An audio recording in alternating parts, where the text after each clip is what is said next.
Hi, everyone. Welcome to the Jewish Divorce Project. I'm your host, Noam Rauscher. And I'm your host, Liron Tal. Join us as we kvetch and kvel about Judaism and divorce from our perspective as two Jewish professionals and two divorce coaches. And two Jewish parents with lots of experience and plenty of opinions. Hey, welcome back, everyone, to the Jewish Divorce Project. It's good to be here with you. Did you know that not only am I trying really hard to sit in the right place so that the microphone picks me up well and that I'm not dodging it, but that the camera also sees me and I feel like human origami that I've just been squeezed into this tight place. But also, did you know that this is more importantly, I should say, our season finale? Oh, yeah. It's our season finale. And I'll be honest with you, I don't know what season this is. I've always had difficulty tracking it. So you can look on Podbean and it's either 5 or 6. We're marking this, right? LT, Liron Tal. Season, right? Season finale. So yeah, you're right. It's Liron's first season. So, but this is our season finale and it's wonderful to be here. We're going to have a great conversation later coming up with Kate Anthony, author of The D Word. And we're going to tell you a little bit more about that later on in our conversation. But welcome back, Liron. How was Hanukkah for you? It's finally over. Oh, I felt like the longest Hanukkah ever. I mean, I love Hanukkah, but 8 nights is overkill. It's a long time, really, when you think about it. It's a little bit of an overkill. Yeah, and then I hosted a Hanukkah party, and I did it on the 9th night. I know. I noticed. Because I wanted to have it on a Friday night when no one had to go to work the next day. I thought the title of it, the After Hanukkah Party. Yeah, it was after party. That was a great idea. Yeah, it was good. It was a good vibe, too. It was a good group of people. It was really nice to see that this is a community of yours that have stuck through, like, your kids growing up together, and now you're still celebrating Hanukkah. It's really lovely. And I love it that so many of the friends that come every year are not Jewish families at all. But really? A lot of them, and they're the ones that reach out and they're like, "You're having your party, right?" Like this is their opportunity to celebrate Hanukkah, and they're so excited about it. Oh, that's really lovely. So, yeah, it's become like a Passover thing now, where you invite the non-Jews. Yes. It's our tradition. That's really cool. I didn't know that. Well, I got to say, I think that makes even more sense as to why you were pumping such like Hanukkah-laden music throughout the party, all the parodies and everything. And I was like, I can't. I apologize. I said it to your friends, like, there's not enough bourbon here in the world to make all this music tolerable. There was a lot of bourbon. It was a lot of bourbon, but it still didn't help. It didn't help at all. No, I'm into all the cheesy Hanukkah parody songs. Yeah, you are. Yep. But that morning, it was the day of my party too. The planning wasn't so great, but I had my monthly coffee and coaching that morning, which was really nice too. Oh, good.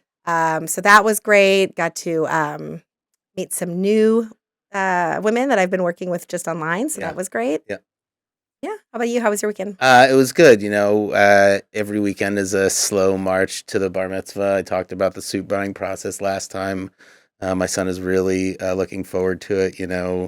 He got some pictures of himself just kind of trying the suit on and seeing about all the pieces put together. And he loves it. He feels so incredibly proud of himself that I can't but sheb nachas, as they say. Right? I feel like a overflowing water fountain of love and emotion, and sometimes it's tough. I mean, there's actually a lot of anxiety there. Like I feel for him. I worry about him. That's really what it is, and like how it's going to go on the day of. Mm-hmm. And then admittedly, and I ran into a colleague today, and I was just chit-chatting with her, and the subject of his bar mitzvah came up, and she said, "How are you doing on the inside?" And I was like, I don't know if I look it, but like I'm a mess. It's just thinking about the day and being so proud of him and having my family there and reaching that milestone in such a surreal way. Like you don't even know how you got there to an extent. And my friend said something really nice to me. She says, like, you also have to remember that this isn't a reflection of you. Right. And I said, I mean, as like a parent, she said also as a rabbi, and she's right. Yeah, this isn't about you. It's right. My kid is my kid. They're their own person, and he's going to do amazingly, and the only thing it's going to be is a reflection of him, right? And 100%. It really is his bar mitzvah, and that way, that hearing that said really gave full articulation to a way that I've been trying to feel about it, like in trying to kind of let go of some of this stuff. But it's difficult because you don't always see it coming, and you're not prepared for it. Mhm. and that was really helpful. And of course, it came from a female colleague, just being able to talk about like the nervousness of things and, the emotional connection Not between being us. able to control everything Absolutely, as a as well. parent. Yeah. Sounds like you could use some good self-care right now, which Kate talks a lot about in her book. Oh my God, I need to The go to the spiritual Cairo. self, not everything, Yeah. spiritual, mental, Yeah. emotional. You need some good self-care, I think, At the very least, I because need to that's go all to you the can Cairo control. and get a massage. Yeah. Absolutely. Absolutely. And I'm glad we have Kate here to talk about those things, particularly while you're going through divorce, which is not an easy thing. In her book, The D Word, Kate touches on so many different aspects of what goes on in women's lives, particularly leading up to divorce and the difficult decision-making process leading up to it. And then also what they wrestle with in the process of going through the whole divorce. There's a lot to think about, and Kate sheds wonderful light on that and creates a great space, I think, for women in that process Mhm. too. What do you think? Well, I mean, I can relate to so much of everything that she talks Right. about, not only in her book and her podcast. Uh, it's interesting for me to hear your perspective Sure. as a man, because I really do relate to everything.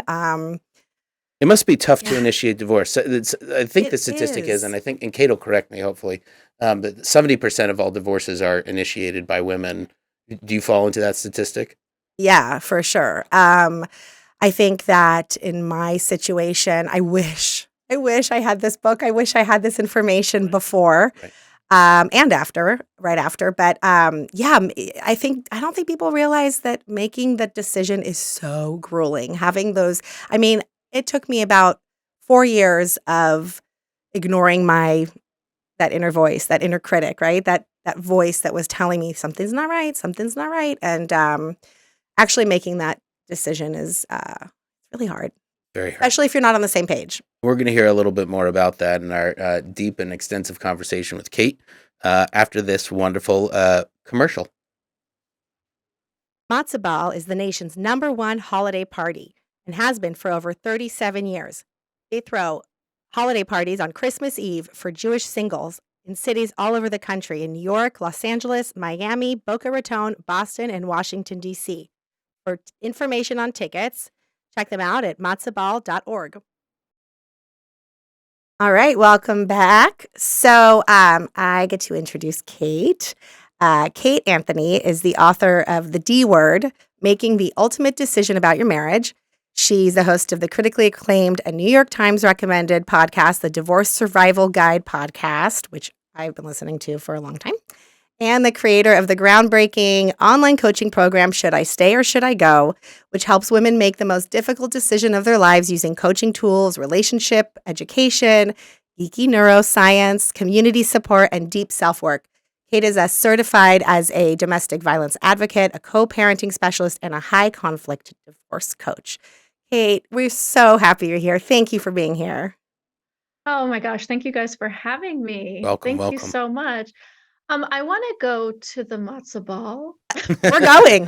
You gonna come with us? Come on. I would love to, except that my Jewish side did not win out, and so I have to celebrate Christmas. And also I'm having major surgery Oh on no. on the 21st. So I Um, can't go to the matzo well, ball. we'll represent. We'll let you know how it goes. I'm gonna dust off But my maybe next year. Well, they do maybe. have other Yeah. events, other fun events. Well, like I said, I wish I had your book before. I not because I think we would not Right. split up, not Right. because I think it would change the script, Oh but no. Sure.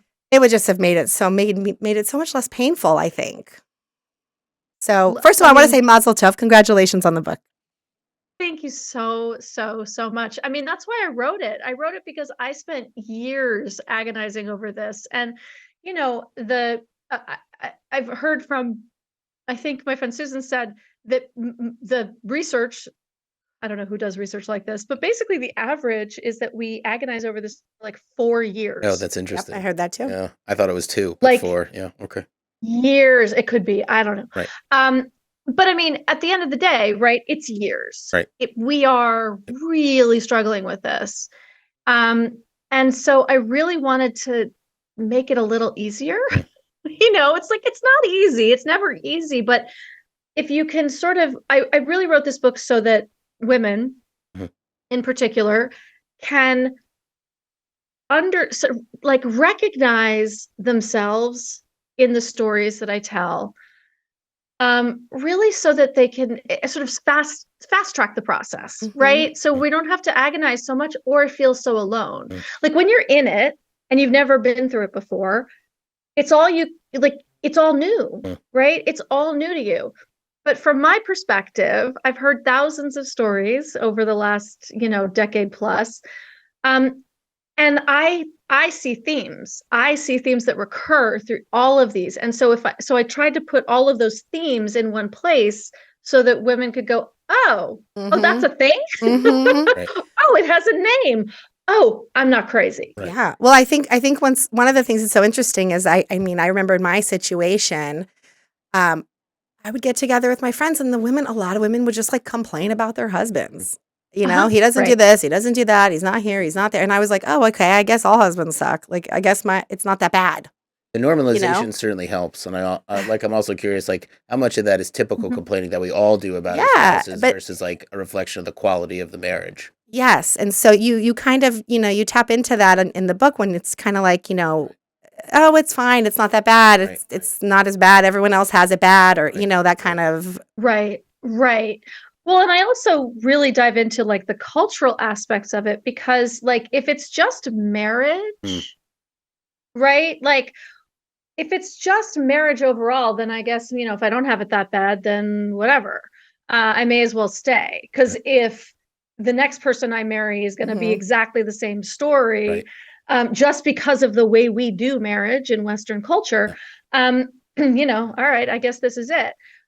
To my mind, I so far have opted out of it entirely because if that's the way it Yeah. is, I would rather not be in it, right? And until we really shift a lot in terms of how we do marriage in Western culture, there are a lot of people, like something like 65% of divorced women say that they'll never get married again. Because ultimately, Mhm. marriage benefits, I mean, overall, generally speaking, and I'm sure I would love to hear your perspective on this, Noam, but that marriage benefits men and it Yep. benefits men on the backs of our labor. Yep. Right. And Mhm. so we're tired, we're exhausted. And then we sort of realize when we get out that, like, oh, I actually, as a divorced woman, right, my son was 3 when I got divorced. He's 18 now. But he was 3 and I was doing 100, you're 100% on 50% of the time. That was great. Yeah. Like I was so much less tired because I was 100% on 50% of the time. And when I was off, it was like nothing else was on me. Oh, the perks. Nothing. The perks of Yeah. Yeah. divorce. The I vacation just didn't mode. have to take, well, I just didn't have to, yeah, right, exactly. Well, there's No, that, but that's like what I I didn't have to labeled it, take right? care of That's what I ended him. up learning, right? But I also didn't have to take care of my husband, Right. Mhm. right? Right. So I felt like I had 2 toddlers in many respects. Again, no shade to men. This is just my experience I hear and a you. lot of women's experiences, right? I felt like I had 2 toddlers. And so, and I had a dying dog and 2 dying cats. And it was like, I was like, you know what? I'm going to go away and take care of me. Good. And the Yeah. one actual toddler. Yeah. Well, it's interesting because it's like you feel like I always say I didn't feel like I had much of a co-parent when we were Right. married, Right. and then all of a Right. sudden now he has to be a co-parent Right. and has to That's learn how right. to do that, and you have. Yep. But that's where I think women benefit from divorce more so. Men may benefit from marriage That's more, right. but I do Well, think as women long really as can benefit from divorce Yep. in as that long sense. as we get good at saying, I know you've never done this before, Yeah. and I know it's always been my job. You're a really smart person. I'm sure you'll figure out how to do it. And then let Right. go. Right. Right? Because That's what hard to tends to do. happen, oh yeah, because we want to get in there. We're like, all right, fine, I'll get the present, I'll wrap it up, I'll drop it on your doorstep, blah, blah, blah. We're like, right? Don't do Mhm. that. Mhm. Because here's the thing, we have to give people the dignity of growing. I mean, when I got divorced, my husband didn't know how to do a lot of things. And I just sort of said, honey, I'm sure you'll figure it out. You're really smart. I'm sure you'll figure it out. And I gave him the dignity of figuring it out, and he did. And then some of those things he became better at than I was, to be honest. You know? I mean, that learning Yeah. gap that you're talking about is huge and it's real. Many of Right. the male clients that I end up coaching, right, one of the biggest gaps we end up talking about is how you end up caring for the kid, right, and dealing with the emotional, right, and the domestic labor that is in your household as a single dad at this point in your life. And you're coming to grips with the fact that you realize that your ex did a lot of this stuff, and you now have to make up for that gap and that deficit yourself. And I'm sure, right, that is part of how men are benefiting in their marriages because of the patriarchal way that marriages have been set up and the way that women typically feel that they have to contribute to their marriages in that way and caring for their husbands. Eve Rodsky talks a lot Yes. about this.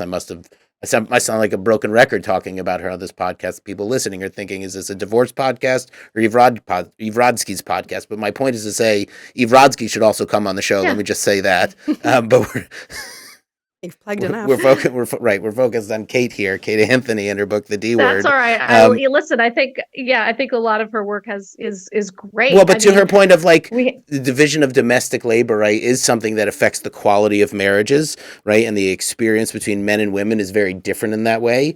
I'm also curious to know, and I appreciate your sensitivities. I am curious to know about the general male experience in marriage, right, and how they feel it is for them emotionally, and if they're getting everything out of it that they really want, and also how their careers play into that as well, because I don't think you can talk about marriage in this country, patriarchal system or not, without also talking about what's demanded of men as a distraction from their relationships, and that's the office, right, and how that can also be a very isolating and soul-crushing experience for the individual man, and how that ends up coming back to the marriage, right? So if we're going to talk about a patriarchal system hurting people, right, I think we have to talk about hurting the entire marriage as an institution and not just women, but like men as well, as saying like it's impacting all of us.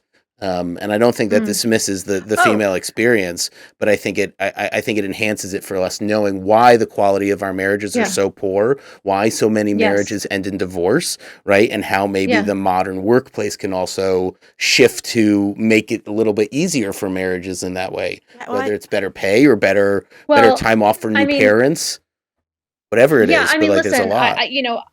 I say, I think in my book, and I talk all the time about the fact that the patriarchy is terrible for men as well as women. Right. Like it's That's terrible exactly right. for women, but oh my, it's not good for anybody. No. Men, the amount of pressure that men have, they die at younger ages than we do because of the amount of stress that they're under, the amount of emotional processing that they have to bypass because it's not culturally acceptable for them to like have all these feelings and express them in the ways that we do.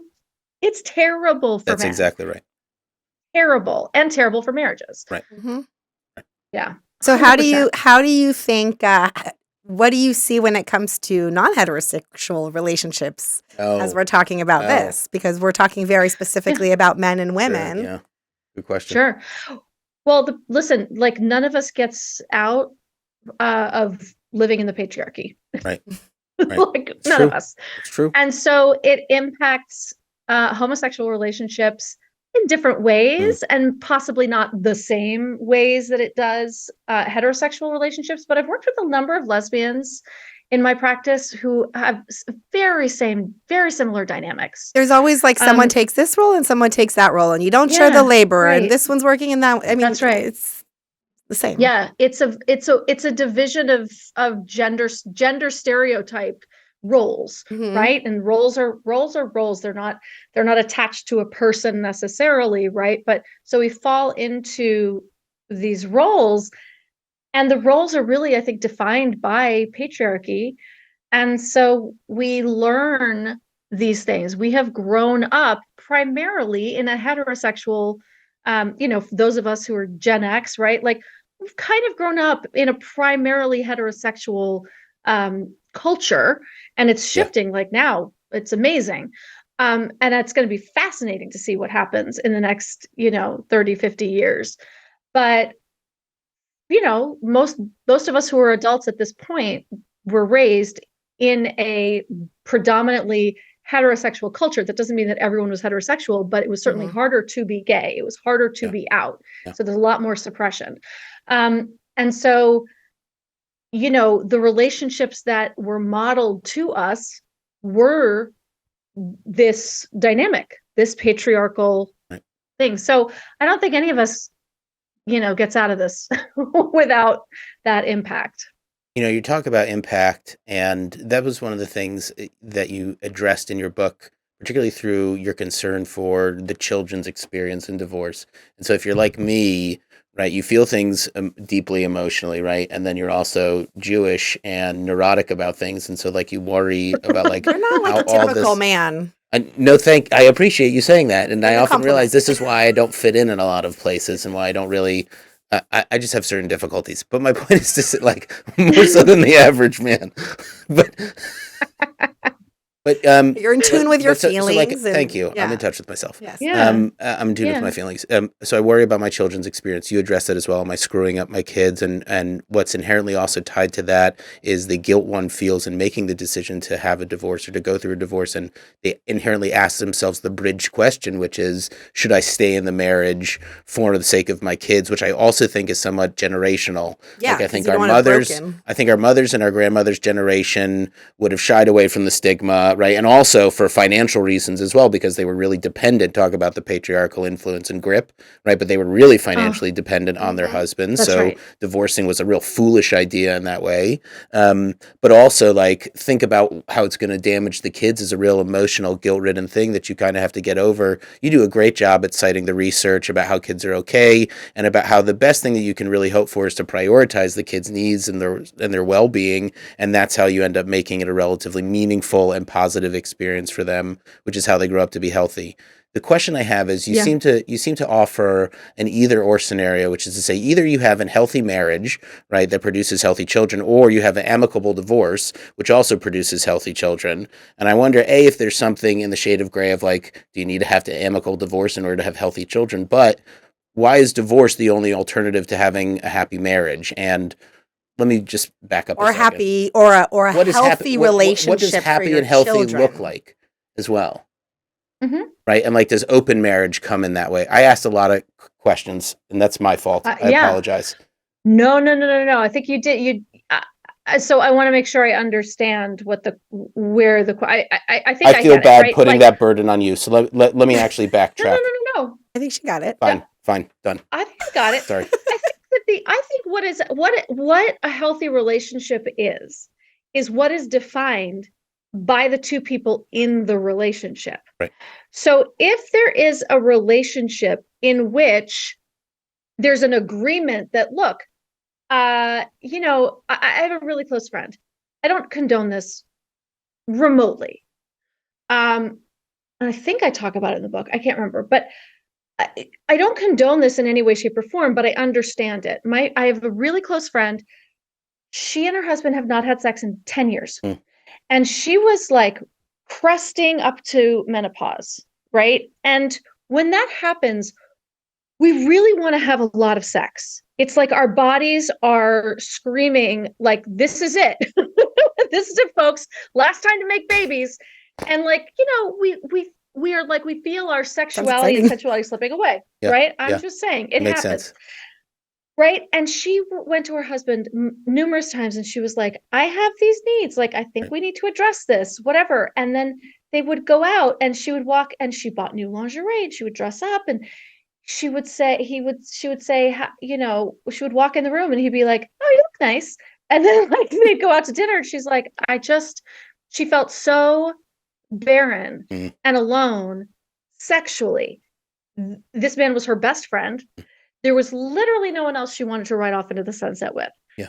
But this was something that like, and she had an affair. Again, don't condone it. But she did have an affair.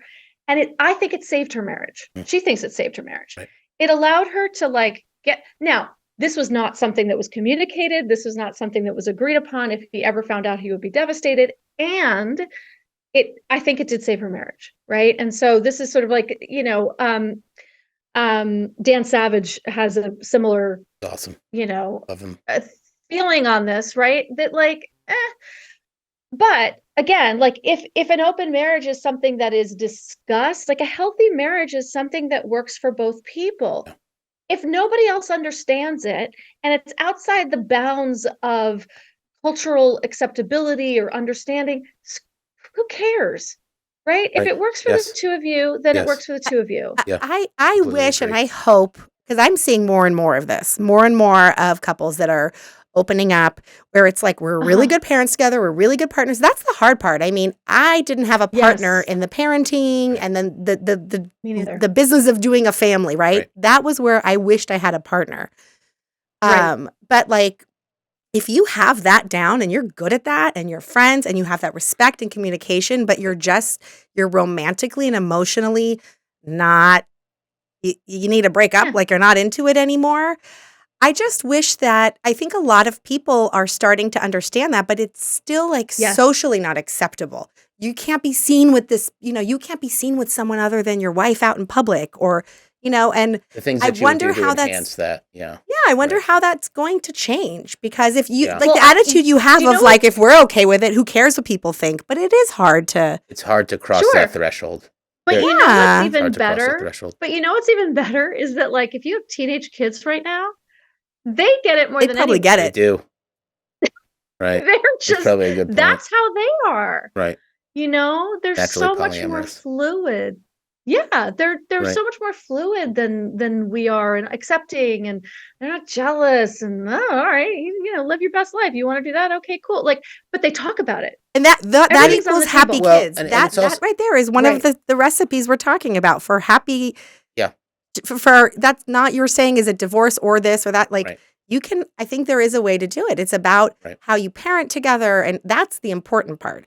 What goes on in your romantic right. relationship? I mean, you want to model a healthy but, relationship to your kids, but These are I love all these suggestions and I'm all for it, but I think realistically speaking, and there's the public threshold that you got to get past and being able to say fuck it, right? Like I don't care what other people think. It's also about can you in your head and your soul also really reconcile this, and can you separate out that in many cases sex is just sex, right? It is a vehicle to the greater intimacy which you're trying to preserve, which is the friendship, right? We keep coming back to this, that really at the root of every marriage should be a deep and abiding friendship, right? That's what you keep coming That's back right. to, partnership. right? And the sex is the thing that helps that move that vehicle along in certain ways. I keep thinking about Marriage Story. Did you see that? They end up having Yeah. this big argument, and she and Scarlett Johansson's character says you had sex with her, and Adam Driver's character says you shouldn't be upset that I had sex with her. You should be upset that I had a laugh with her. Right, in the sense that Yeah. like what are we really talking about? What is intimacy of a relationship, right? And what's That's the right. the real priority? And if you can recognize that and feel confident in the intimacy that you have, then being able to have an open marriage in some ways really shouldn't be that much of a hurdle, right? Particularly if it preserves the marriage, right? And it brings you happiness and Right. brings joy to everyone else. It's a small price to Right. pay in that regard. Yeah, I mean, it's so interesting because I hear what you're saying, right? And I just know, like, for me personally, and this is where it's like the communication in like everything that we're talking about is Yeah. in how we communicate, Absolutely. right? Absolutely. And how well we know each other and how well we know ourselves. Because for me, I am someone who was raised, I'm Gen X, I'm 53. Like I was raised, like I can't, like I was raised in like, Yeah. I was not raised in monogamy, by the way, but I was raised by divorced parents and my dad was like, playa. So, and maybe that's why, like I'm a serial monogamous, well, not even serial anymore. Like I'm a monogamous, like I want that. Yeah. And to me, sex is an expression of love. And so for me, I don't think I could be in an open relationship. Like, I don't know, maybe at 53, I could completely Right. change my tune if I met the right person. I don't think so. But I actually But it ask depends myself on the that people. question all the time, right? On the dating scene, right? Is open marriage something that I would be willing to consider? And as far as I can tell, I would need to feel really intimately and emotionally secure and confident in that relationship yeah. in order to open it up sexually, right? That's where I would need to be, and I don't know if I necessarily would need to be an even like opportunity for that, but I would need to feel really secure in that way. Well, yeah, And I don't know what that reveals We've gone about on a- myself now. If there are we've any gone on to a therapists listening, tangent. my point is to say, like, Yeah. Okay. It is a little bit of a No, I tangent, mean, but I if we're feel the talking same about way. Yeah. staying away from divorce, Yeah, right? yeah. It's part of the subject. Well, she has a whole Yeah. section on Right. not your fucking job, Right. Right. which I think is, you know, Great and title for a section. is great. But it's really, you know, I love this part about the research that's talking about the 4 heterosexual population groups. And I think I it's mean, fascinating when you talk about happiness. You say that in the between married women, married men, single women, and single men, the happiest population group is married men, and then the next Mhm. happy is single women, then single Mhm. men, then the least happy is population group. And I do have to say, I mean, I'm much happier single than I was married. yeah. And And it says a I can lot see about that. I mean, I think it's, yeah. it says a lot about marriage as an institution when you've got the happiest population group is married men and the least happy is married women. And yeah. And yeah. Interesting. What Mhm. so, when women are thinking about this, they agonize over 4 years, right? They're going through this whole kind of emotional thing internally, and they're, like the ducks, right? They're cool and calm and collected on the top, and they're paddling right underneath the surface, really in crazy ways. What is Right. the first step? What kind of first steps does any woman need to take when they're really ready to make this decision about divorce? The first thing they need to do is to stop looking at the other person and examining and what he's doing and how is he doing it, isn't he? But he's not doing the dishes and he's not doing this, blah, blah, blah, blah, right? Like put that aside for a second and reconnect with self, capital S self, because first of all, women, mothers, as mothers, we lose ourselves. Like we have no idea who we are anymore. We've had our, body parts torn apart and, and our hearts are now walking as humans outside of ourselves. Like it's a whole thing. And so we have to like really figure out who we are. And when you've been focusing on somebody else and what they're doing or not doing, and are they meeting my needs or do I have unreasonable needs and blah, blah, blah, blah, blah, you're sort of outwardly focused. And so I want to start with connecting back to self, that inner voice. Like, okay, what do you know? Like, what do you know? Women's intuition is an incredibly powerful thing. There are entire institutions and systems designed around, squashing it. So it's got to be real powerful. We need to connect with it. We need to figure out, like, you know what? And if what you know is he is a great guy, he's just not my great guy. Okay, you're actually allowed to choose that. You're actually allowed to live a life with somebody that you're crazy about. You know, I also say, if you're not crazy about the person, if you think he's a great guy, but you're not in love with him, right? He deserves someone who's going to be in love with him. You're keeping him from experiencing that. Mhm. But so we're going to, connect with all of those things. What are your values now? Like maybe as an adult, like I'd never done values work before, right? Like when I went to coaching school and we started doing values work and I was like, oh, this is really interesting. I didn't know myself this way. Right now, I'm naming things about myself that I just maybe intuitively knew or maybe changed. Right. And when I can name these things about myself, I can then sort of like put them on the chessboard of my marriage and go, oh, that's interesting because I believe this. This is my value really strongly over here. But my husband's value is completely opposite. And that's okay. Mm. But that's a mismatch. Right. And then you can start to name maybe where some of the mismatches are. And that's, look, there's no make wrong, there's no blame, there's no anything wrong with that. It's just, oh, this doesn't align. And you can just get sort of better clarity about those sorts of things Yeah. by doing that work. And it's almost like checking in. I think that when you first meet and you get married and maybe you're young, you feel like your values might be in the same place where you're like, we both want a family and we want to live here or there and this and that. But it's like, I do think women change so much when they have kids.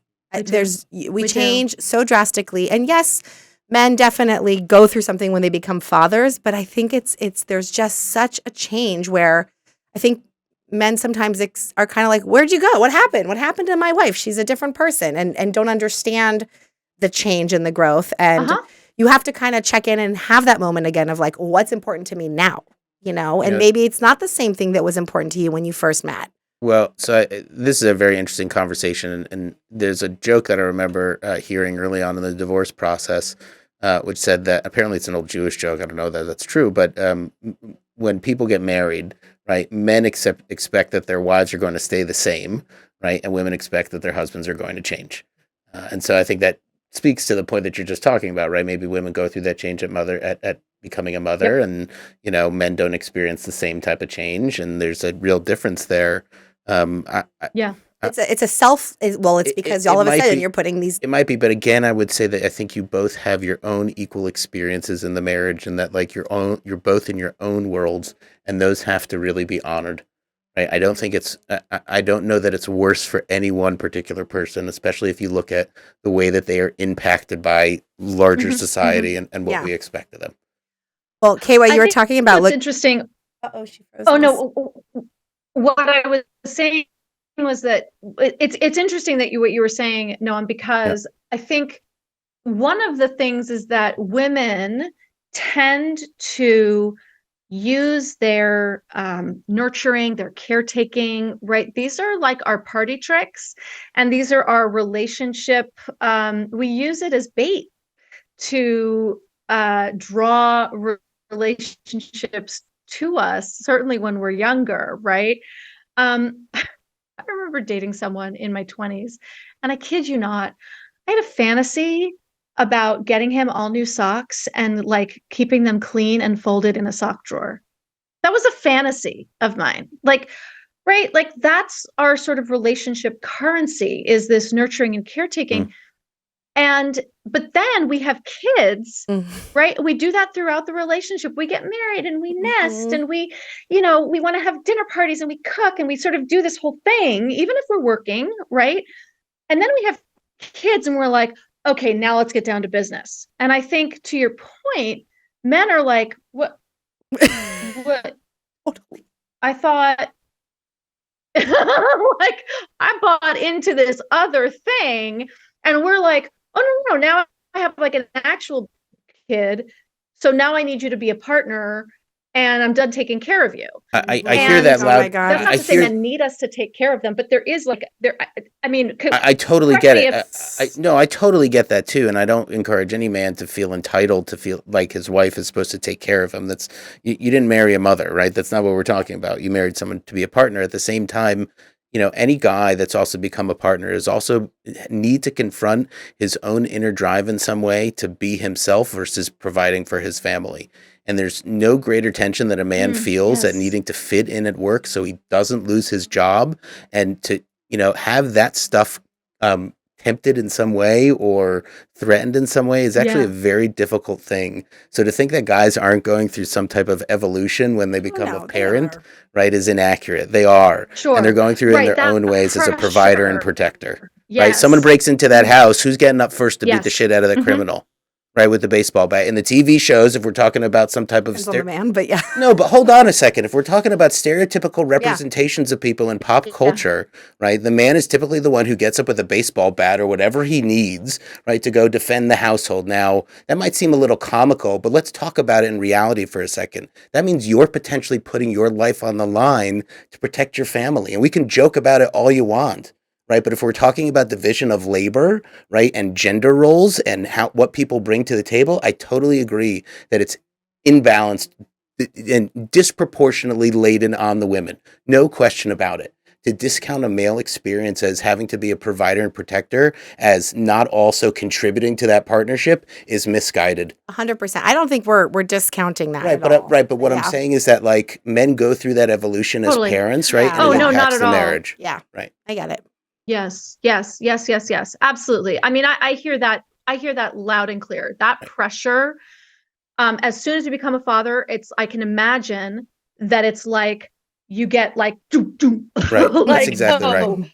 Oh, There's armor Oh that my goes Shit's on. real. right, Shit's There's- getting real. There's armor that goes on when you become Yeah, a yeah, father. yeah. Not for Sure. your primary benefit Well, either. To what Kate was saying, though, I think that women. And oh my God, I was just Right. so relating to everything you were saying. But I think that a lot of we enable it. We create some of these Yes, problems because absolutely. just like you said, I was Absolutely. like, oh, I have a house. I'm going to be a wifey. I'm going to make food for him. And then the baby's around and Right. I'm busy and I'm like, and he says, what's for dinner? I'm like, make your own dinner. Figure it out. Like you start to be like, he's a grown up. Like he can do his own things. But what happened to a year before the baby was born? You were doing it for him. You got him kind of used to that. And that was nice for everyone, right? And I was doing it with a smile and out of love. Right. And so that's our fault as women in a sense that we've created that I do. I think expectation. We it create is. we Yeah. create an expectation in men and then we just take it away and expect them to With no communication. with no Right. communication. The assumption, Yeah. we know Yeah. what they say about that. Yeah. Right. The assumption that, oh, he's going to get on board and he's going to understand and he's going to, figure out that this switch has happened. Right. Is not, assumptions never work in marriage anyway. But at the so, same time, period. as a woman, you can't be held back by their inability to make that adjustment, right? I can't tell you how many times I hear female friends who go through divorce and their husbands aren't catching up to speed, or their ex-husbands aren't catching up to speed, and they're making their lives a living hell because not only do they have to like parent the kids, but they still have to parent their ex-husband, and then needing to walk away from that guilt-free and saying like, geh gesund hate, right? As my softie used to say, go in good health and do your job as a parent. And that takes a lot for a woman to have to do. And that's, I mean, that can't be dismissed either. Otherwise known as not your fucking job. Right? Like, first of all, if you're divorcing because you are sick and tired of doing the emotional labor and taking care of a tantruming toddler of a husband, for God's sake, don't do it while you're divorced. Right. Right? Like, do not emotionally caretake the person that you divorced because you're sick of emotionally caretaking them. Right? That's insane. Yeah. And that's not your fucking job. And by the way, the more you emotionally caretake someone,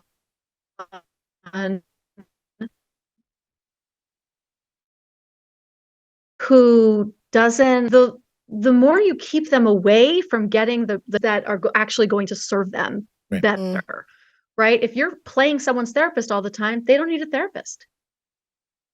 You've got to create that space for them to actually show up in their own lives. And that's how you end up holding them accountable too. That's right. Kate, That's there were right. so many. That's right. I mean, so when you set boundaries with yeah.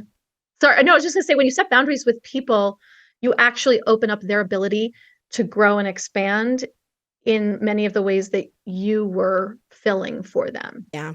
Well, you have a whole section on boundaries and setting your own boundaries, which is amazing. And there's so much more about your book that we'd love to get into. And there's just so much, and everybody just needs to get the book and read it. And I love that you have like actual exercises in there, parts to write in your own, thoughts and answers. It really is truly a guide, I believe, that can really help get started. And what do you think about? Is it beneficial for men to read this book as well? I don't know. You tell me. No, I think yes. so. Absolutely. Okay. I'm getting a thumbs Absolutely. up. Absolutely. I think the Yeah. way that Kate acknowledges what goes on in the home is crucial for men to be aware of. I think the practices that she recommends, particularly in self-care, is really helpful. It's just so that's got to be a primary practice for any guy. That's what I end up recommending 9 times out of 10. I think men who are still married should read this book so Right. that they do not get a Absolutely. divorce. Well, and then also becoming aware of the division of emotional labor and Yeah. domestic labor in the household so that they can also bridge that gap. It's a useful book for anyone. Really is. Thank you for putting it together, Oh, Kate. Thank you for writing it. Thank you so much. I mean, that means a lot, actually. Coming from a man and coming from you, it does mean a lot to hear you say that.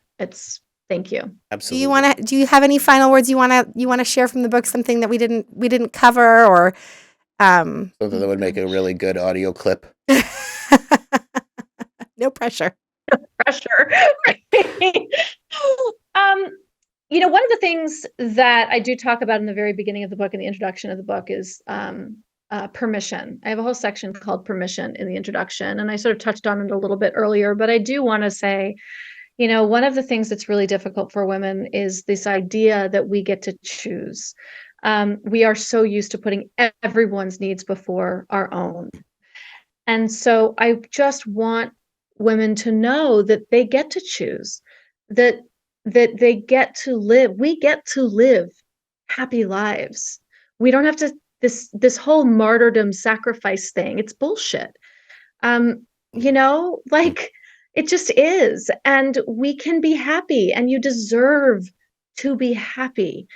And I will forever quote Mary Oliver, like, what will you do with this one wild and precious life? This is it. Mm-hmm. It's like this life is too precious to spend in an unhappy and unhealthy relationship. Just is. I think about women who are married 30, 40, 50 years and haven't experienced that true love and passion and sex. And like, man, you're missing out. How sad. Yeah. You say that, but it takes a while to get there, right? You speak of like this really kind of like embodied, or just, it does take a while. Just getting rid of the toxic. When I got out, right? Yeah. Right. Yeah. When I got out, like I've never had so much sex as when I first got out of. I mean, like, and now it's I don't, what year is it? It's a barren wasteland, but it's a happier barren wasteland than the settling wasteland. Right. Yeah. I think that's ultimately the point too. I know for me, in thinking about relationships, is I really want to do it right. I really want to do it right the second time around. That's right. Yeah, and we learn so much from the first time. I think that men who have gone through divorce have a different level for respect, a different level of respect for mothers now, and maybe there's a little bit of this like, oh, I get in both ways. There's, as much as my ex didn't do things around the house, once he was gone, I was like, wait a minute, oh yeah, there was this and there was that, and like you have a little bit of that moment, and men go through it too, big time. Absolutely. So I think if anything, it just makes you better the second time around. Really does. Or third or fourth or however many times it takes. No, come on. However many times it takes someone, I don't know. Kate, it was absolutely wonderful having you as a guest on this show. Thank you so much. Friends, don't forget to look out for Kate's book, The D Word. You can also find Kate on Instagram at The Divorce Survival Guide, on Facebook at Your Divorce Survival Guide, on TikTok at The Divorce Survival Guide, and her website, kateanthony.com. Thank you so much for having us. Happy holidays, Kate. Yeah, a little confusing, but thank you so much. You too. Absolutely. Maybe we'll see you again soon. Absolutely. That would be lovely. We'd love it. Take care. If you're interested in becoming one of our sponsors or have questions and thoughts about the podcast, please email us at thejewishdivorceproject@gmail.com. And you can always find us on social media at The Jewish Divorce Project on Facebook and Instagram. And if you'd like to work with me, I specialize in divorce coaching for women. I can be found at mydivorceconcierge.com and on Facebook and Instagram at mydivorceconcierge. And if you're interested in working with me for divorce coaching or spiritual coaching, I work with people of all kinds, of all backgrounds as well. My email address is noamraucher@gmail.com. That's NOAMRAUCHER@gmail.com. And you can also find me on Facebook and on Instagram at Noam Rauscher.